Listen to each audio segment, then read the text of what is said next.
Elmiu nga Londra, për ndryshën nga Drenica. Bravo! Ty të prita. E çka që nga Drenica? Drenica, si gjithë, për gjitha është romantike. Për gjitha është romantike. Për lufta për tana. Mirë. Edhe për gra. Po, për gra. Mirë, megjithatë I për gra. respekton. Po. Veç në shembull, po tu më lëvdu. Po, të lutem. Unë e di prej babgjyshi jam, ai e ka pi dohonën me gjithë grut vet, me gjyshin. Po? Edhe nod u olshen sikur me kon jo burrë gru, po sikur me kon dy shok, edhe ja qetëshin dohonën njëri tjetrit. Po? Deri kur e ka lanë gjyshja dohonën që ka po 75 vjet, edhe ja ka gju dohonën babgjyshit se mërtej veç në herë kullit. Edhe tha, unë tha ma, nuk e dhezi dohonën për qëta se për mërtej kullit.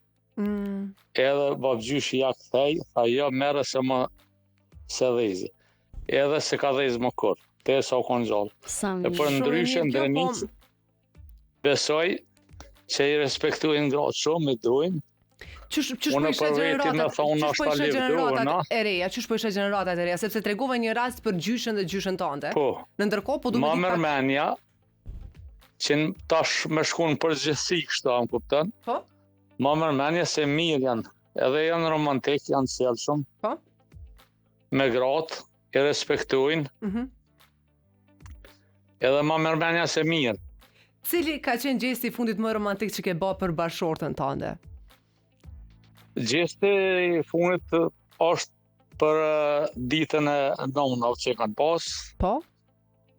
Edhe i kum ble lule, të sene kështu. Mas mire që ka qenë herën e fundit kur kam qenë në Kosovë para dikun 2 muaj dite. Po? Kemi qenë spja për mene jam në restoranit me po reklam. Faleminderit. Është në Deçan të kisha e Deçanit atje, Manal, në Kudër. Edhe ato jemi konë me hongër në darkë romantike, shto shumë mirë, kemi kalu shumë mirë, Po më vjen shumë mirë zotri. A ke ndonjë këngë, sepse paka shumë e vajza këtu e diskutuam në studio që po kërkojmë, dikush nga bashortët ndoshta ti ke qenë ndër ta që ka ndonjë këngë që a ke dediku bashortës tënde, kështu i ki disa rreshta që mendon gjithmonë që mund me qenë tamam për bashortën tënde. A ke ndonjë këngë kështu?